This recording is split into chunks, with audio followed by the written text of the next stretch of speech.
Hello, welcome back to the channel. Today we're continuing on with our Space Marine reviews. We're still in the Forge World units here, and we're going to be doing the Deradeo Dreadnought from the Armour Compendium book. Now, we recently did a poll in the community section of the channel asking for which Forge World review to do next, and the Deradeo Dreadnought won with 40% of the vote. So that's what we're going to be doing today. So let's begin with the datasheet then. So it's going to be coming in at 190 points or 11 power level, and it's going to be one of your elite options for your Space Marine faction. Now, in terms of its stat line, it's got a movement of 8 inches, weapon skill 3+, ballistic skill 3+, strength 6, toughness 7, wounds 12, attacks 4, leadership 8, and a 3+ save. It's very standard for a Dreadnought there. It does have a degrading stat line, so the movement, the weapon skill, and ballistic skill will all be affected each time it is bracketed. As for the weapons that the Deradeo Dreadnought is going to be equipped with, it's got an Ambulance autocannon battery and a twin heavy bolter. And there will be plenty of upgrade options which we'll go over later in the video, but let's get on with the two weapons to begin with. So the Ambulance autocannon battery is a 36-inch range, is heavy 8, strength 7, -2 AP with 2 damage. This is your anti-elite infantry weapon because of the damage too. -2 AP is perfect. It'll put a Space Marine model on a 5+ save. Strength 7 is probably a little bit too high though in my opinion. However, because it's got 8 shots, it also means it could be an anti-tank option, because even against a toughness 7 vehicle, it's likely going to be doing between 2 and 4 wounds. But as mentioned, I'd probably be firing this at infantry. You'd slaughter them with 8 shots. It's then got the twin heavy bolter as well, which is also 36-inch range, heavy 6, strength 5, -1 AP and 2 damage. Again, it's another anti-elite infantry weapon here. Now both of these are heavy options, so in the Devastator Doctrine in turn 1, the AP value will go up. So the autocannon battery will be -3 AP and the twin heavy bolter will be -2 AP. Now, like I previously said, there's plenty of war gear options here, so let's go through all of these. So firstly, you can swap out the Ambulance autocannon battery for one of the following. Either an Arachnus heavy las cannon battery, one Hellfire plasma coronade, or one Volkite Vulcanet battery. You've then got the option of swapping out the twin heavy bolter for a twin heavy flamer. And then finally, as for the add-on weapons, you can equip one of the following. So it could either be an Aeolus missile launcher or a Boreas air defense missile. I don't know if I've pronounced that correctly or not, but that's what I'm going to go with. So let's check out all those options then. So the heavy las cannon battery, 48-inch range, heavy 2, strength 9, -3 AP, but the damage is D3+3. So it's pretty much a las cannon with 2 shots there. And instead of having the D6 damage, it's D3+3. So on average, that would be 5 damage for every wound that goes through. Now there is only 2 shots with this. So already I'm not quite liking this weapon, but if you are going up against a lot of armour, it's pretty decent. The next is the Hellfire Plasma Coronade. Now this one is going to cost you 10 additional points to field. And like with all plasma weapons, it comes with 2 profiles. You've got the standard profile or the supercharged profile. Both of them are 36-inch range, heavy 6, strength 7, -3 AP, 2 damage, or supercharging it, strength 8, -3 AP and 3 damage. But of course, if you roll a 1 to hit, you'll suffer a mortal wound. So it won't be destroyed, it's only a mortal wound there. So the risk isn't that bad when you're only losing 1 mortal wound. Now what I like about this weapon is it's just a flat 6 shots. But I personally wouldn't upgrade this weapon because the autocannon battery was heavy 8, strength 7. So it matches the strength. It was only -2 AP, whereas this is -3 AP. And the damage was 2. Whereas with the standard profile, for this plasma, it's also damage 2, so for 10 points more, I don't think I'd bother with that upgrade. The third upgrade in that first bullet point, the Volkite Vulcanet battery. This is also 10 points, it's a 36-inch range again, it's heavy 6 again, strength 8, -2 AP with 2 damage. Now each time an attack is made with this weapon, unmodified wound rolls of a 6 will inflict 2 mortal wounds on the target in addition to the damage. Now this one's a much better option in my opinion. 2 less shots than the actual autocannon battery, but you get a strength of 8 rather than 7.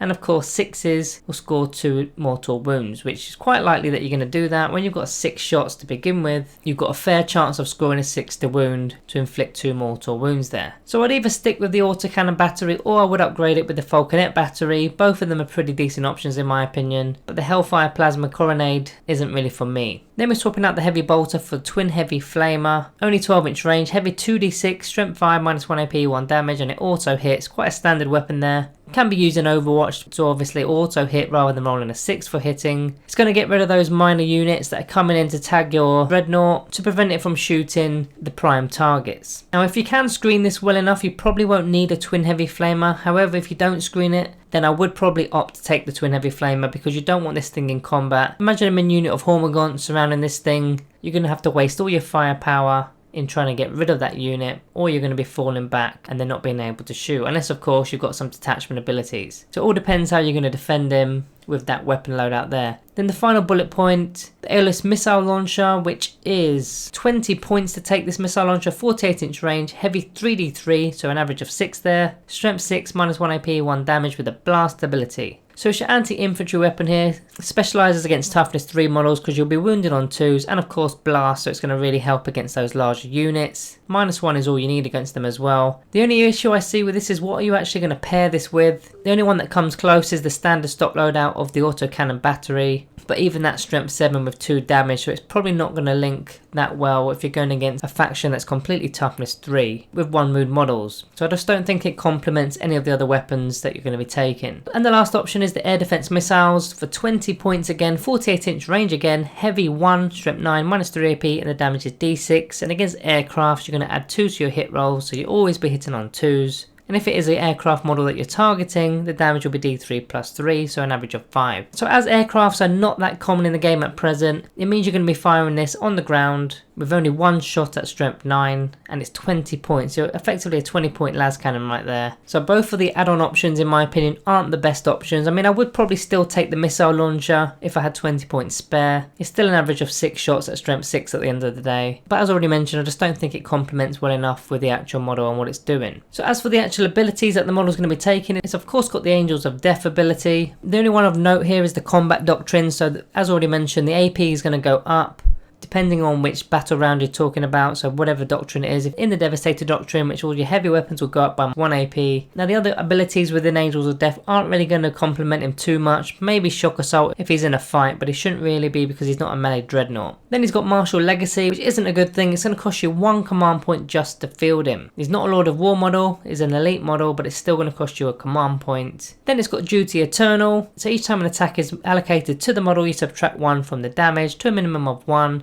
Then on top of that, it's got a 5+ invulnerable save. So a model with 12 wounds at toughness 7 with a 5+ invuln save and a -1 to the damage taken. That makes it a pretty resilient unit. If you can park this on your own objective, in your own deployment zone, use it as a gun platform, but it's also going to be scoring you points. And then finally, the last ability is the Explode ability. Because it's a vehicle, when it's destroyed on a roll of a 6, units within 6 inches suffer D3 mortal wounds. Very standard as an explosion there. As for the faction keywords, well, it's got the chapter keyword as standard, it's a vehicle and it's a dreadnought, and it's got the smokescreen keyword, so it will relate to the smokescreen stratagem, which we'll move on to the stratagems now. The first 2 stratagems are a bit repetitive, but I've got to say them because it's a vehicle model. Armour of Contempt, to ignore mortal wounds and a 5+, you're not going to use it, but it's got it. And the smokescreen keyword, which you may use if you wanted to protect the dreadnought. It's a -1 to your enemy shooting attacks if they're targeting this dreadnought. Then the last one is the Wisdom of the Ancient stratagem for 1 command point. Done in the command phase, you can give them either the Rights of the Battle aura or the Tactical Precision aura. So core units within 6 inches are either going to reroll hit rolls of a 1 or wound rolls of a 1.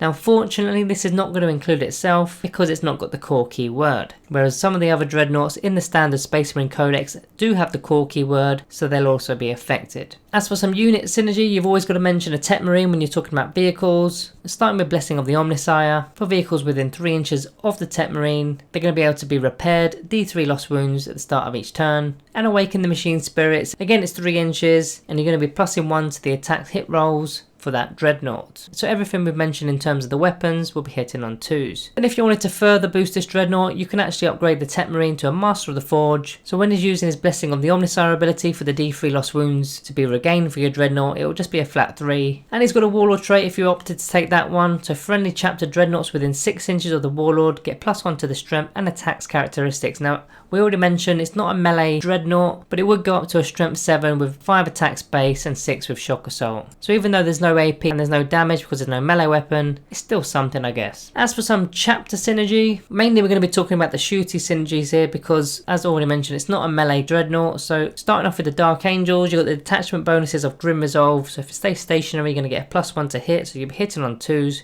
That's with the chapter tactic. Then you've got the option of putting the Deathwing keyword with the Rites of Initiation ability. because it's got the Dreadnought keyword. Next we've got the Imperial Fists. Now we don't tend to mention them that often because there's not really much that synergizes, but with their detachment bonuses they've got Siege Masters, so you'll be removing light cover from enemy units for your ranged attacks, and in addition if you're making ranged attacks with your heavy bolter, then unmodified hit rolls of a 6 will score an additional hit. Then furthermore with their chapter tactic Legacy of Dawn, if you're firing a heavy weapon in the Devastator Doctrine against a vehicle or a building and it's got the strength characteristic of a 7 or more, you're going to add 1 to the damage characteristic of that weapon. Then a stratagem of note here is Tank Hunters for 2 command points. When you're selecting an Imperial Fist unit to shoot, you select an enemy vehicle, then when resolving an attack made against that vehicle, you're going to add 1 to the wound rolls. So adding 1 to wound for all your weapons is going to be pretty good, especially when you kit it out to be anti-tank. Now next we've got the Iron Hands. Of course they've got a lot of synergy because it's a vehicle model. To start us off with is the Flesh is Weak chapter tactic for a 6+ Feel No Pain save. And you're not going to be able to bracket the vehicles that easily because they're going to have double the wounds for determining what bracket they're in. As well as Calculated Fury, which is their super doctrine. In the Devastator Doctrine with the heavy weapon, they're going to get to reroll all the hit rolls of a 1. And the stratagems of note, firstly the March of the Ancients stratagem, which will allow this Dreadnought to become a character model so it can be benefiting from a few abilities from your chaplains and your librarians in particular, or even your chapter masters as well because they work on characters. And then it's got the Wrathful Machine Spirit stratagem to be able to reroll all your hit rolls in a given phase. Moving on, we've got the Raven Guard. Not necessarily a shooty chapter, but they do like to stay back, hiding in the shadows with their Shadow Master chapter tactic. So if the target's in more than 18 inches away, they're going to benefit from light cover. And if you are targeting a character, which is unlikely with Lookout Sir bubbles in effect, but if you do manage to catch one out, their Super Doctrine, which is in the Tactical Doctrine, you can add 1 to the hit rolls and the wound rolls if you're targeting a character. Salamanders have got a bit of synergy here. First of all with the Forged in Battle chapter tactic to be able to reroll a single wound roll, which is going to be pretty good, especially with the kind of weaponry that it's going to be taking. And with their Super Doctrine in the Tactical Doctrine, flame weapons are going to have a +1 to the wound roll. Now you do have the option of a Twin Heavy Flamer if you swap that in for the Heavy Bolter. And the stratagems that are going to work with that Heavy Flamer are the Flamecraft stratagem, the Fires of Battle stratagem, and furthermore there is the Relentless Determination stratagem, which will effectively stop this Dreadnought from being bracketed as easily. Very similar to the Iron Hands. Ultramarines have got their simple Codex discipline for their fallback and shoot ability, which could be very key for a unit like this. You want to be selecting your target, so if you are within combat, you can fire into combat. But as mentioned in the example earlier, if you've got 10 Helmagants surrounding your Dreadnought, you don't want to be targeting them with Strength 9 weapons. So being able to fall back and then still shoot at prime targets is going to massively aid you. Then finally the option of having the White Scars chapter with their Lightning Assault chapter tactics. They don't suffer a penalty to their hit rolls when firing assault weapons. Now all of their weapons are actually heavy weapons. However, there is a stratagem of note which is Hunter's Fusillade, which turns all your weapons into assault weapons, so effectively you can still advance and then fire all of those weapons. So once you've got the movement of 8 inches and then your advanced movement, which could be anything up to 6 inches, that can make this Dreadnought pretty quick. So let's get on with the summary for the Deradeo Dreadnought. Starting with the good, it's got 12 wounds, toughness 7, duty eternal, and a 5+ invulnerable save, so that's a very resilient Dreadnought there. It's got tons of weapon options for versatility. You can be firing this thing at elite infantry or against tanks, vehicles, monsters. Even with the add-on weapon, you can be firing against light infantry toughness 3 models, so it's got a lot of versatility there. So it's very good at range. It's a solid gun platform, especially for your own deployment area.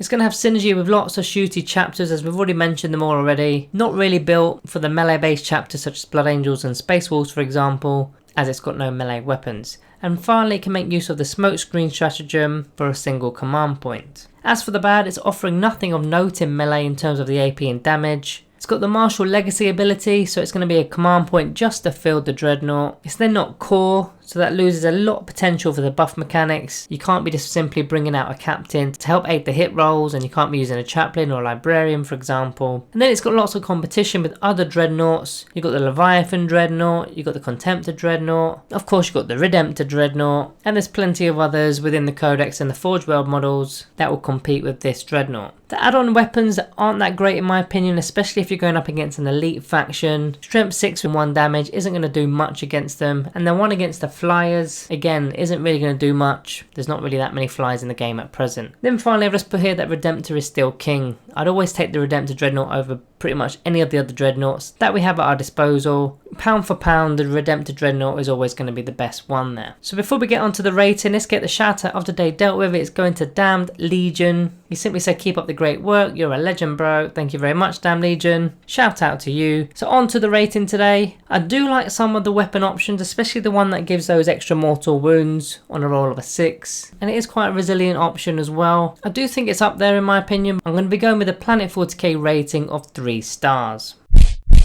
So that's what I would give it. What would you give it and why? And let me know what chapter you're playing and what you're using with it and how you're using it as well. Guys, remember to sub and like the videos on your exits. Thank you all for watching and I'll see you next time.